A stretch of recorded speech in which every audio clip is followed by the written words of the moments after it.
안녕하세요. 혼자서 초등학교 다니는 딸 하나 키우고 있는 30대 후반 여자입니다. 제가 이혼하게 된 이야기를 하려고 이렇게 찾아왔어요. 원래는 결혼하고 나서도 아이 태어나기 전까지는 직장 생활을 하고 있었어요. 만삭의 몸으로도 계속 출근을 했었죠.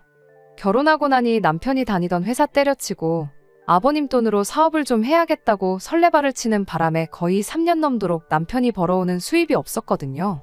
그래도 딱히 불만 가지려고 했던 적은 없어요. 애초에 맞벌이 생각하고 결혼했던 거고 반반 결혼하겠다 했는데도 전시댁에서 신혼집을 공동명의로 해줬거든요. 다만 제 출산일이 다가올 때쯤부터는 저도 걱정이 되었어요. 얼마 안 되는 제 월급, 생활비 쪼개가면서 어떻게 악착같이 모아놓은 돈이 있기는 했는데 그 돈으로 어떻게든 아끼고 버텨봐야 1년 겨우 넘길까 말까였거든요. 결혼 전에 시댁에서 집을 해주면서 제가 대신 결혼식 비용과 혼수를 다 하고도 제가 결혼 전에 모아놓은 돈 5천만 원이 비상금으로 있기는 있었어요. 처음부터 제가 반반 결혼하겠다고 했다 보니 남편도 그 돈의 존재를 알고 있었는데 그 돈은 미래에 태어날 우리 아이를 위해 쓰지 말고 아껴두자고 장기예금으로 묶어놓은 상황이었죠. 그래서 아무리 상황이 힘들어진다고 해도 그 돈을 쓰고 싶지는 않았어요. 그나마 다행이었던 건 전시아버지께서 이제 아이도 태어나서 아빠가 되는데 헛짓거리만 하고 다니는 아들 꼬락서니를 더 이상 두고 보지 못하겠다고 하신 덕분에 3년 가까이 돈 한 푼 벌지 못한 남편의 사업을 강제로 접게 만들어줬다는 거였어요. 남편이 먼저 다니던 회사가 평범한 중소기업이었고 거기서 쌓은 경력 가지고는 새로 직장 구하기도 힘든 상황이었어요. 아버님은 남편한테 정사업하고 싶으면 당신 사업이나 물려받으라며 남편을 데리고 가주셨죠. 사업이라고 해봤자 5명도 안 되는 영세하는 사업장이에요. 하지만 그래도 아들이라고 들어가자마자 고참 직원 대우해주고 월급도 후하게 쳐주셨어요. 한 달에 350만 원 정도 가져왔는데 저 혼자서 벌었을 당시가 한 달에 250이 고작이었으니 오히려 아이 태어나고는 제가 상황이 많이 편해졌어요. 하지만 월 수입이 거의 100만 원이 늘었는데도 넉넉하다는 생각이 전혀 들지 않았습니다. 가능하다면 저는 맞벌이를 계속 하고 싶었어요. 하지만 친정은 너무 멀리 떨어져 살고 있고 시어머니는 아이 봐주기 싫다고 하셨어요. 저한테 애는 직접 키워야 하는 거라고 뭐라 하셨죠. 틀린 말도 아니었고 이미 남편이 아버님한테 큰 신세를 지고 있던 상황이었다 보니 아쉽지만 제 경력을 포기하고 저는 전업주부의 삶을 시작했어요. 아버님이 신경을 많이 써주신 덕분에 지출도 거의 없었습니다. 아버님이 개인카드를 남편한테 주셨는데 사적인 용도로 사용은 절대로 금지였지만 관리비나 생활비 같은 식비 외 필요한 것들에서 거의 다 쓸 수 있게 해주셨어요. 손주를 위해서 아버님이 큰 선심을 쓰셨던 거죠. 아무튼 그 덕에 지출이 거의 없다 보니 돈이 생각보다 훨씬 금방 모였습니다. 아이 키우면서 7년 동안 남편이 벌어오는 돈으로 거의 1억 2천 가까이 모았거든요. 맞벌이 유지하면서 제가 같이 벌었다면 훨씬 더 많은 돈을 모았겠지만 아이 키우고 살림하고 그러느라 여유가 없었습니다. 딸아이가 어린이집 갈 나이가 돼서 복직도 생각해보긴 했는데 경력 단절이 오래돼서 그런가 취직 자리 구하는 게 여간 힘든 게 아니었어요. 아무튼 남편이 자기 월급으로 벌어오는 돈이 어느 정도 모이기 시작하니 욕심이 나기 시작했나 봐요. 자기가 벌어온 돈으로 모은 게 결혼 전에 제가 모아놓았던 돈 5천만 원보다 액수가 많아지기 시작하니 경제권 이야기를 꺼내더군요.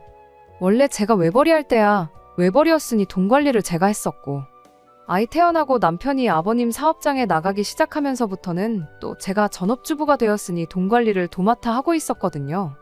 그런데 남편이 제 돈 5천은 제가 알아서 관리하라고 하더니 자기가 벌어온 돈 관리는 자기가 직접 하고 싶다고 말을 해왔어요.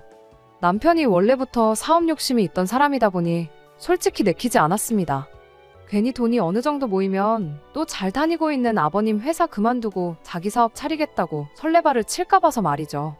남편은 어차피 이제 아버지가 은퇴하시면 그 사업이 내 사업이 될 텐데 이제 와서 내가 무슨 사업을 하겠냐고 그럴 일 없다고 딱 잡아댔어요. 그래서 사업은 절대 안 하는 걸로 약속하고 통장도 제가 보여달라고 할 때마다 잔액을 확인시켜주기로 하고 그렇게 경제권을 남편한테 넘겼습니다. 아쉬운 게 없지는 않았어요. 원래는 남편이 저한테 용돈을 받았었는데 남편이 직접 관리하게 되니 자기 용돈부터 늘리더라고요. 그렇다 보니 돈 모이는 속도가 눈에 띄게 줄어들었죠. 제가 집에서 가사와 육아를 도맡아 하고 있긴 했지만 남편이 버는 돈이니 그걸 가지고 너무 뭐라고 하지는 않기로 했습니다. 또 제가 돈 관리할 적에는 워낙에 아끼고 아껴 쓰기도 했었으니 말이죠. 그래도 남편의 지출 내역은 어느 정도 알고 싶었습니다. 통장 내역을 확인시켜달라 했더니 용돈으로 쓰는 돈은 카드가 아니라 현금 인출분이 많았어요. 남편한테 이건 어디다 쓴 거냐고 물어봤지만 사업상 인맥 관리하느라 현금이 좀 필요하다며 대답을 얼버무렸죠. 대충 어디다 썼는지는 알 것 같아요. 아버님이 개인적인 용도 아니면 사용하지 말라고 카드를 주셨다고 했잖아요. 그런데도 사업주인 아버님 모르게 개인 돈으로, 그것도 현금으로 몇십만 원씩 쓰고 있는 걸 보면 뭐 용도가 뻔했죠. 대신 저도 더 캐묻지는 않았어요. 모르는 게 약이라는 말도 있고, 남편도 말하길 아버님이 보수적인 성격이라 사업을 더 키울 방법이 있는데도 불구하고 모르는 척 하고 계신다고. 그래서 자기가 지금부터라도 아버님 몰래 사업을 키워나갈 밑준비를 하는 거라고. 입에 침이 말라서 거품이 될 때까지 열심히 짓거리길래 한번 얼마나 잘하나 보자는 시기였어요. 아무튼 모아놓은 돈 까먹는 것도 아니고 어쨌든 적당히 만족할 만한 금액을 꾸준히 저축해주고 있는 모습을 보여줬었으니 그땐 저도 그 말을 믿었습니다. 그러던 중 제가 모아놓은 돈을 예금에만 묵혀두자니 문득 좀 아까운 거 아닌가 하는 생각이 들었어요. 그때가 막 코인이니 주식이니 엄청 열풍일 때였거든요. 저도 사실 결혼 전에 주식으로 조금 재미를 본 사람 중 한 명이에요. 그때는 뭘 알아서 한 게 아니고 친한 지인 중에 주식 열심히 하는 사람이 추천해주는 거 듣고 조금씩 투자해서 돈을 벌었던 적이 있었거든요. 나중에는 판이 커져서 결혼 전 30이 되기 전에 제 통장에 1억 원을 만들었던 적도 있었죠. 그래서 제가 반반 결혼하자고도 먼저 말했던 거고, 안 하게 되었어도 결혼식 비용에 혼수까지 다 마련하고도 5천만 원이나 남겨놓았던 거예요. 결혼 후에도 사실 계속 주식 투자를 하고 싶은 마음이 어느 정도 있었는데 막상 결혼하니 남편은 남편대로 돈 한 푼도 못 벌어오지, 내 돈으로 주식한다고 하면 남편이 나를 어떻게 생각할까 걱정도 되지 해서 그냥 그때부터 주식은 잊고 살았습니다. 하지만 이젠 남편이 제 돈 5천은 제 맘대로 굴려도 된다고 했으니, 그리고 전업주부 하면서 시간도 어느 정도 비었기 때문에 이참에 주식을 제대로 한번 공부해볼까 싶었습니다.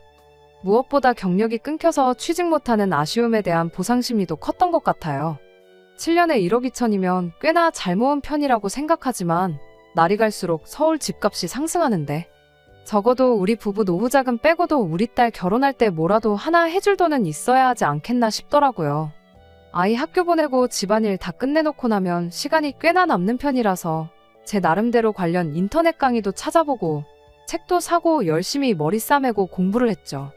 그렇게 한두 달 정도는 모의 투자도 해보면서 감을 되찾기 시작했고, 저한테 운뿐만 아니라 실력도 따라준다는 확신이 생기는 그날에 5천만 원 전부를 가지고 주식을 시작했습니다. 당시 남편한테도 제가 주식을 시작할 거라는 말도 했었어요.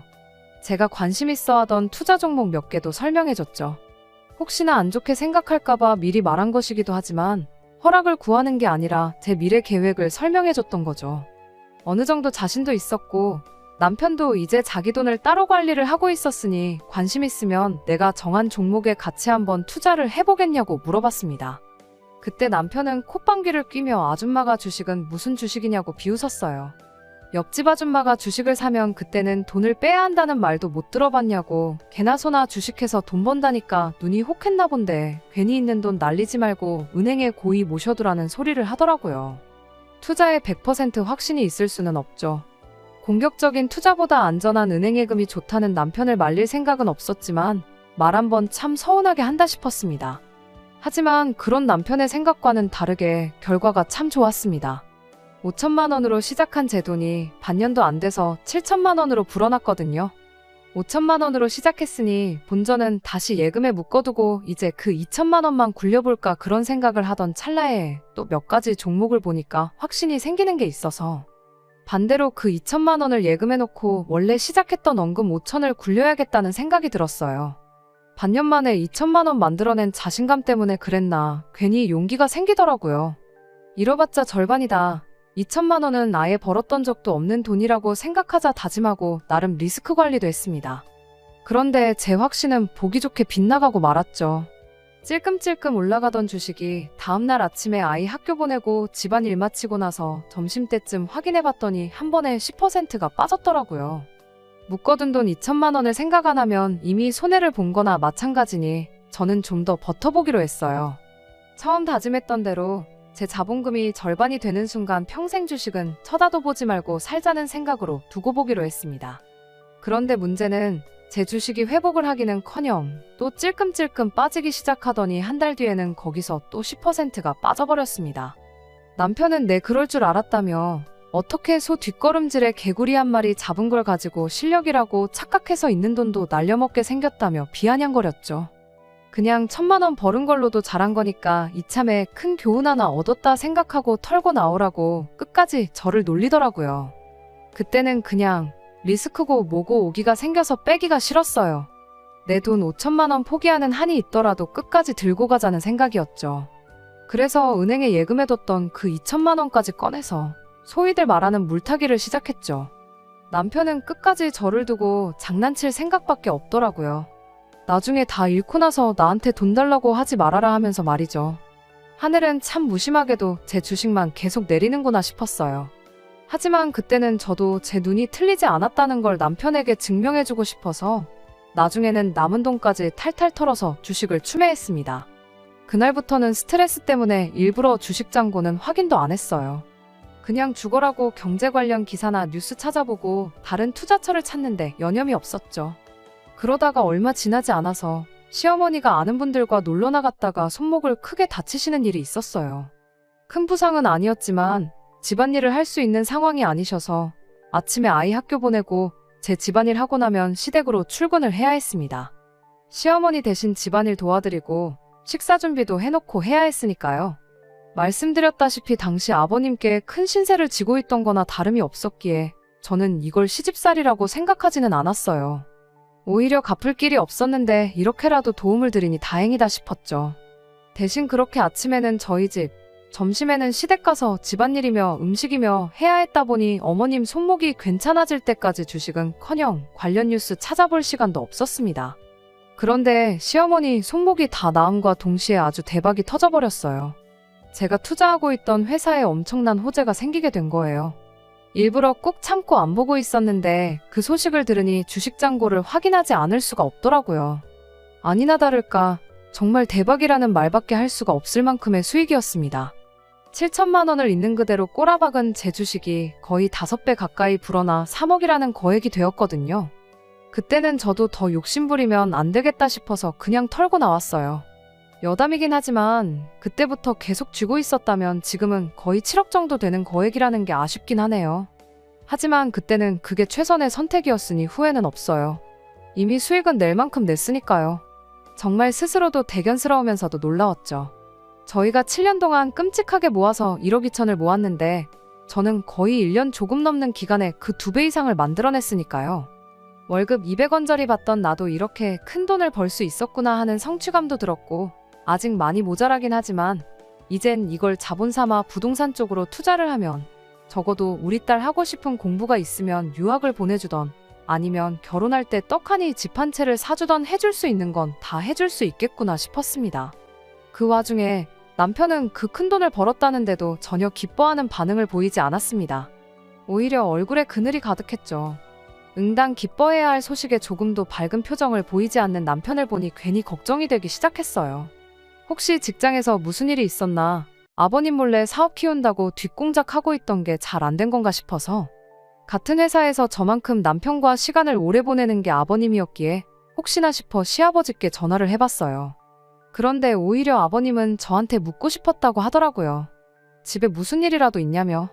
지난 몇 달 동안 남편이 회사에서 핸드폰만 쳐다보고 도무지 일에 집중 안 하고 생각이 딴 데가 있는 것 같다고요. 제가 손목 다친 어머님 대신 시댁 찾아와 일해주고 하는 걸 보면 저희 둘 사이에 무슨 문제는 없는 것 같아 보이는데 고민이 엄청 많아 보이고 직원들하고 말도 거의 안 섞는다더라고요. 처음엔 핸드폰만 보고 있길래 저랑 뭐 톡으로 싸우는 건가 싶으셨다네요. 그래서 그날 저녁에 남편한테 단도직입적으로 물어봤어요. 요즘 무슨 근심이 있어 보이는 것 같은데 무슨 일이냐고. 내가 도와줄 수 있는 건 기꺼이 도와주겠다고요. 그제서야 남편이 조심스레 말을 꺼내더라고요. 제가 주식으로 돈 번 거 보니까 자기도 코인을 좀 했다고요. 지금 생각해보니 그 와중에도 자기 욕심에 코인 한 걸 가지고 저 때문에 시작했다고 하니 어이가 없네요. 아무튼 그때는 코인을 했다길래 저는 용돈벌이 삼아 조금 했는 줄 알았죠. 워낙에도 투자 리스크를 겁내던 사람이었으니 말이죠. 손실이 나도 푼돈나 불행이일 줄로만 생각했습니다. 그런 거 가지고 왜 그러냐고, 내가 3억이나 벌었지 않느냐고 그 정도 손실은 그냥 좋은 공부했다 생각하라고 했습니다. 그런데 문제는 그냥 교훈으로 삼기엔 그냥 넘어갈 만한 액수가 아니더라고요. 처음에는 푼돈으로 시작한 게 맞답니다. 그런데 정말 1시간 사이에 100만 원 가지고 120만 원을 만들었다고 하더라고요. 그때부터 조금씩 투자금을 늘렸는데 사면 사는 대로 돈이 마구마구 불어났답니다. 그러고 나니 욕심이 생겨서 자기 돈 1억 2천을 전부 때려 넣었는데 몇 달 사이에 그 돈을 싹 다 날려버렸다네요. 요즘도 말이 많은 스캠 코인에 당했다는 거예요. 1억 2천만 날렸으면 참 다행이게요. 아버님 몰래 사업 확장하겠다고 알게 된 인맥들한테 돈을 빌려서 2억으로 그 돈을 메꾸겠다고 코인 데이 트레이딩을 시작했다는 거예요. 오르는 종목이 있으면 사서 조금만 먹고 빼고 하는 식으로 돈을 불릴 생각이었다네요. 시작했을 때 돈을 그렇게 벌었으니 하루에 1%만 벌어도 2달이면 손실을 다 메꾸겠다 싶었답니다. 그래서 그동안 회사에서 핸드폰만 죽어라고 쳐다보고 있었던 거죠. 그런데 그렇게 하루에 1%씩 돈을 벌 방법이 있으면 세상에 돈 없는 사람이 어디 있겠어요. 결국 지금 그 돈마저 반타작이 나서 1억 조금 안 되게 남아있다는 거예요. 저희 돈 1억 2천 날린 건 둘째치고 거기에 빚까지 1억 손실이 생겼으니 남편 입장에선 하루하루가 소위 똥줄 타는 상황이었던 거죠. 제가 도와준다고 했으니 이실 찍고 하는 거라면서 지금이라도 1억 남아있는 거 뺄 테니 저보고 1억을 메꿔달라고 뻔뻔하게 부탁을 해오더군요. 그 말을 듣는데 정말이지 하늘이 무너지는 느낌이라는 말을 이때 쓰는 거구나 싶더라고요. 제가 3억을 벌면 뭐해요. 날린 돈 1억 2천에 갚을 돈 1억까지 하면 제 본전 5천만 원을 제하면 얼마 되지도 않았고, 돈도 돈이겠지만 1억 2천 날린 상황에 남한테 돈까지 빌려다가 코인을 하는 사람이 제정신인가 싶더라고요. 당신 지금 제정신이냐고 제가 소리를 질렀더니 왜 도와준다고 해놓고 화를 내냐며 오히려 저한테 화를 내더군요. 이럴 때일수록 부부가 힘을 합쳐야지 않겠냐며 제가 그 돈을 대신 갚아줘야 하는 이유를 설명하길래 정신 차리라고 남편 뺨 한 대 올려붙이고 저는 아이방 가서 같이 잤어요. 그날부터 남편은 저한테 더 이상 남편이 아니었습니다. 솔직히 사람 취급도 해주기 싫었어요. 그리고 그때 이혼을 해야 하나 말아야 하나 그런 고민을 하기 시작했죠. 아이가 괜히 엄마 아빠 싸우는 모습 보고 불안해할까봐 딱 필요한 만큼의 대화만 하고 남편을 상대도 해주지 않고 지냈습니다. 그랬더니 며칠 뒤에 퇴근한 남편이 집에 시어머니를 모시고 왔더라고요. 그런데 시어머니가 우리 딸아이가 보고 있건 말건 그런 건 상관도 안 하고 제 뺨부터 한 대 올려붙이시대요. 그동안 남편 덕분에 집에서 애나 키우면서 편하게 먹고 산 건 생각 안 하고 남편이 돈 얼마 잃었다고 마누라가 돼서 뺨부터 올려붙이는 게 맞는 거냐면서요. 남편이 뭐 혼자 잘 먹고 잘 살겠다고 그 돈을 투자했겠냐고. 다 이게 제가 남편한테 돈돈거리면서 딸아이 집 한 채 해줘야 한다 부담 줘서 그렇게 된 거 아니냐고. 이제는 시어머니까지 이 문제를 제 탓으로 몰고 갔습니다. 시아버지 이야기까지 꺼내면서요.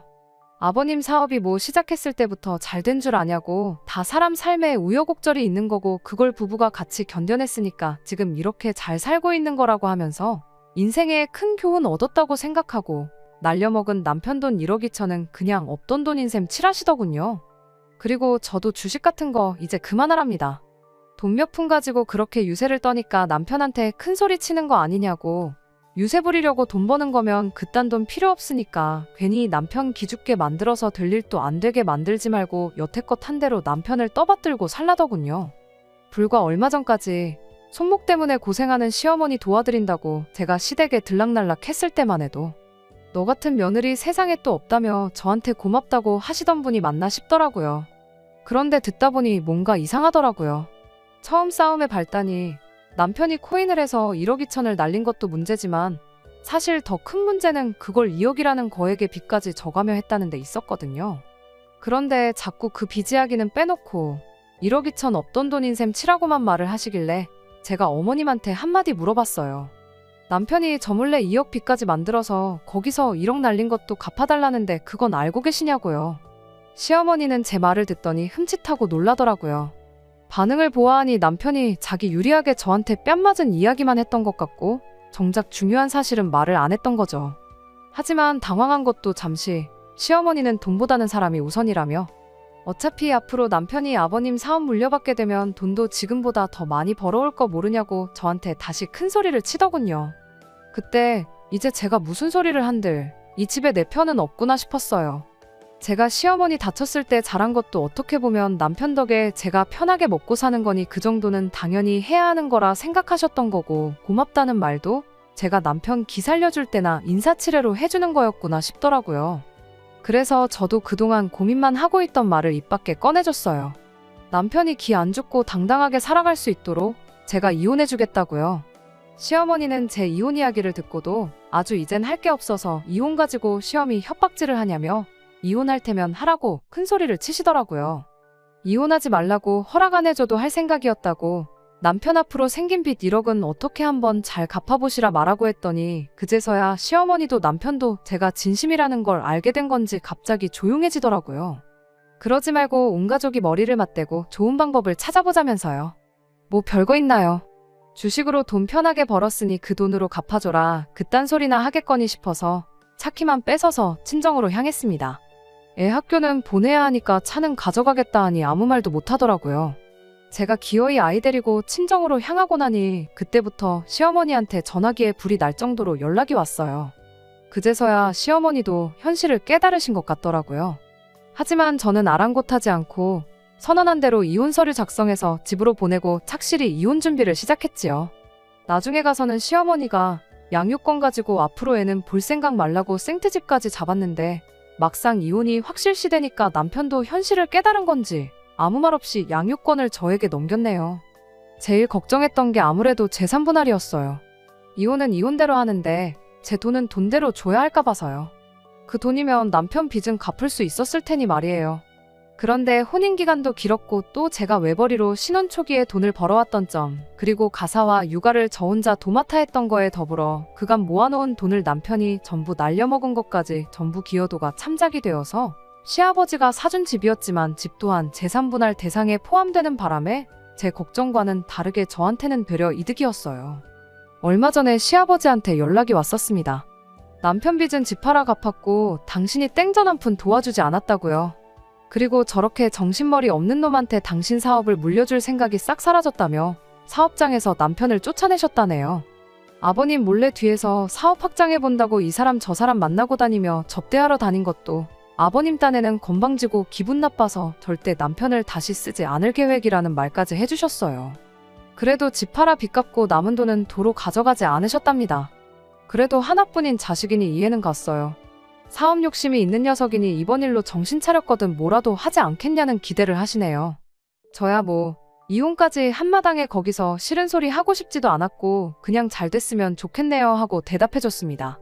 통화 말미에는 아버님이 저한테 미안하다고 사과까지 해주셨어요. 자식 교육 제대로 못한 것도 미안하고 저같이 좋은 며느리를 어디서 또 얻겠냐며 그것도 아쉽다고 하시더라고요. 생각해보면 아버님한테는 신세를 많이 졌었죠. 시댁 식구 중에 유일한 정상인이기도 한 것 같네요. 그렇다고 제 이혼을 후회하지는 않아요. 제가 아버님 아들하고 결혼한 거지 아버님하고 한 건 아니니까요. 친정에서는 맘고생 많았다며 그냥 친정에서 아이랑 같이 5 식구가 같이 살자고 하시는데 저도 이제 제 스스로 제 인생 책임질 수 있는 자신이 있어서 괜찮다고 했습니다. 혼자 힘으로 아이 키우면서 사는 게 쉽지는 않겠지만 그래도 지금 제 수중에 있는 돈 다시 제대로 한번 굴려서 우리 딸 원하는 거 다 해줄 수 있는 그런 슈퍼맘이 돼보려고요. 끝까지 들어주셔서 감사합니다. 오늘의 사연은 여기까지입니다. 구독과 좋아요, 알람 설정 부탁드리고 더 좋은 사연으로 다시 찾아뵙겠습니다. 감사합니다.